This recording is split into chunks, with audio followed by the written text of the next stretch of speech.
साथियों, जय भीम, जय मूल्यवासी। आज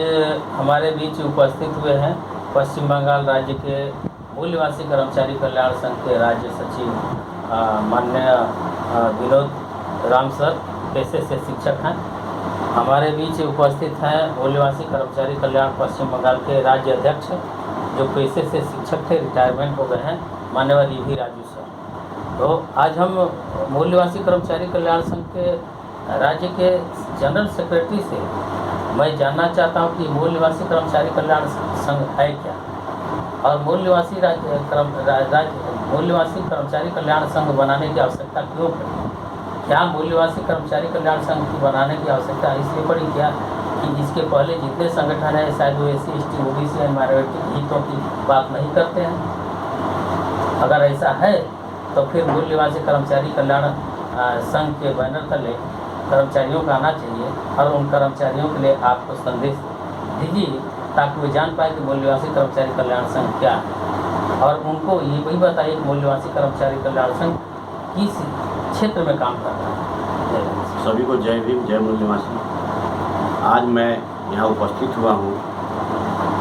एक विषय को लेकर, मूल्यवासी कर्मचारी कल्याण महासंघ के ऊपर आज हमें बोलना है, और इस आयोजन के लिए सर को मैं बहुत बहुत धन्यवाद देता हूँ। हमारे बगल में ईवी राजू सर जी हैं, जो हम लोग के प्रेरणा स्रोत हैं। इन सब लोग प्रेरणा लेते हैं कि समाज में किस तरह से काम करना चाहिए और सामाजिक जीवन अपना किस तरह से निर्वहन करना चाहिए। बाबा साहब ने कहा था कि अगर आप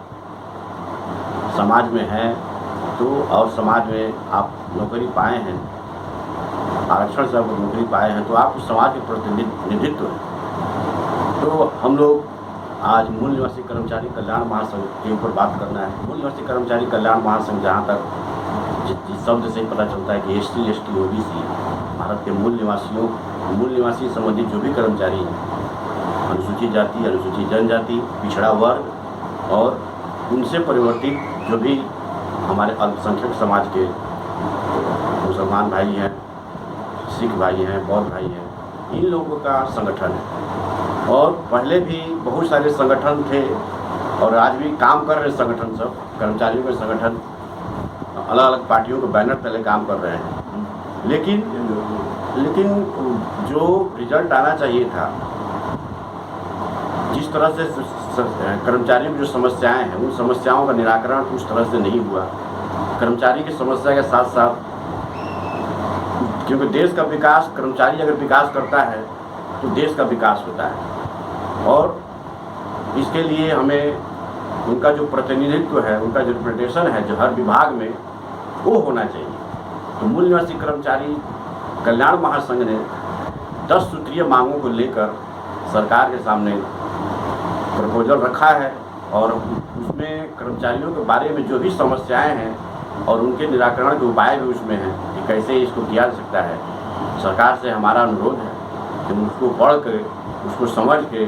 और अपने देश के, क्योंकि कर्मचारी वो होता है कि सरकार का कोई भी नियम जब पास होता है तो ये सरकार ही ये जो सरकारी कर्मचारी है, यही मैदान में जाकर उस नियम को पालन करते हैं और जन जन तक पहुंचाते हैं, क्योंकि ये सरकारी कर्मचारी भी ये जनता से उनको सैलरी मिलता है, इसलिए इनका दायित्व है कि वो जनता के लिए भी काम करें। और हम लोग आरक्षित वर्ग से हैं, तो बाबा साहब ने कहा था कि जो भी आरक्षण से आए हैं उस समाज के लिए काम करें, क्योंकि आरक्षण से अगर हम आए हैं तो उस समाज के हम प्रतिनिधित्व करते हैं। बाबा साहब का संदेश, बाबा साहब ने ये भी कहा था कि वो सरकार अच्छी होती है जिसमें संपूर्ण रूप से प्रतिनिधित्व हो, और उस सरकार के लिए कहा था कि अगर वो सरकार ज़्यादा अच्छा है, लेकिन एक सरकार है जिसमें खाली मेरिटोरियस लोग हों, उससे ज़्यादा अच्छा है प्रतिनिधित्व वाला सरकार हो। ये बाबा साहब का कहा हुआ बात है। लेकिन हम देख रहे हैं कि सभी विभागों में, जुडिशरी में, ब्यूरोक्रेसी में, और भी बहुत सारे विभाग हैं जहाँ पर हमारा जो मूल निवासी लोग हैं, SC, ST, OBC माइनॉरिटीज़ हैं, उनको अच्छा, उसको कानूनी रूप से जो प्रतिनिधित्व होना चाहिए वो नहीं है। आज हम देख रहे हैं कि OBC, खास करके OBC की लड़ाई बहुत ज़बरदस्त लड़ाई है। इसके लिए हम लोग बहुत जोर शोर से लगे हुए कि OBC के जो अधिकार इतने दिन तक दबा कर रखा गया था, उस अधिकार को हम लोग प्राप्त करके उन लोग को देंगे, क्योंकि हमारे वो बड़े भाई हैं, उनको हम लोग हर तरह से चाहते हैं कि जो पहले उनका अधिकार धारा 340 के तहत जो दिया गया था, मंडल आयोग का गठन हुआ था,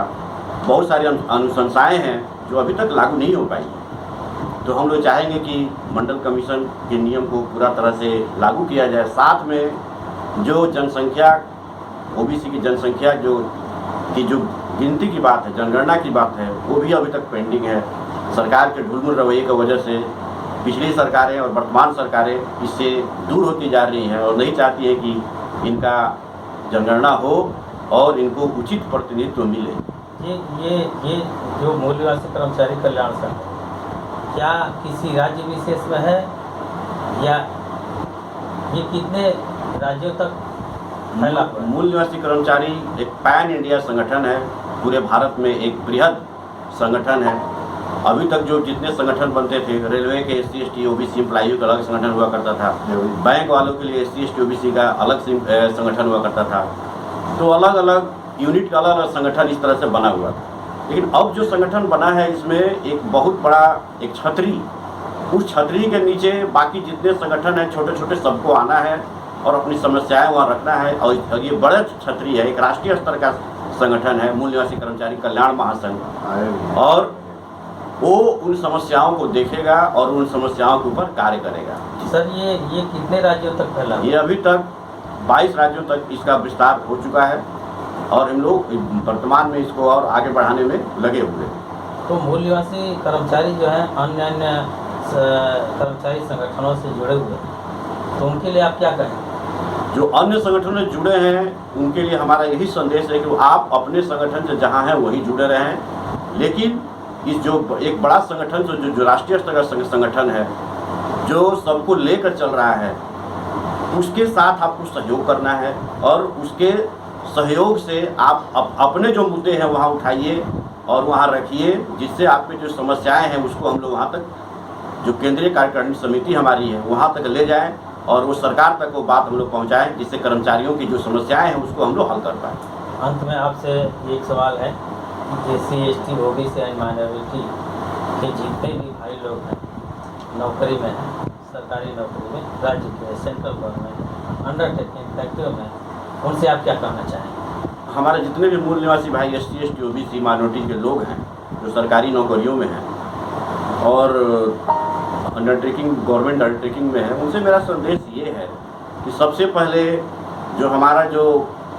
कैडर कैंप लगता है, कहीं भी लगता है भारत के किसी कोने में, आप जहाँ भी हो उस कैंप को अटेंड करें, क्योंकि उसमें गवर्नमेंट का जो सर्विस रूल है उस रूल के बारे में बताया जाता है। हम सरकारी कर्मचारी हैं लेकिन काम करते हैं, वेतन उठाते हैं, लेकिन अपने अगर रूल को नहीं जानते हैं और उस रूल पर नहीं चलते हैं तो कोई भी हमारा दमन कर सकता है, शोषण कर सकता है। तो सबसे बड़ा बात है कि आप लोग इस संगठन से जुड़ें, इस संगठन को मजबूत करें, देश की सेवा में आगे आएँ और साथ में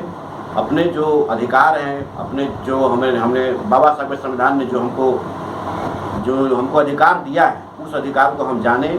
और अपना काम उस हिसाब से करें, जिससे कि हमारे जो भी सरकारी कर्मचारी या अंडरटेकिंग राज्य सरकारी कर्मचारी हैं, जिस विभाग में हैं, वो उससे लाभान्वित हो सके,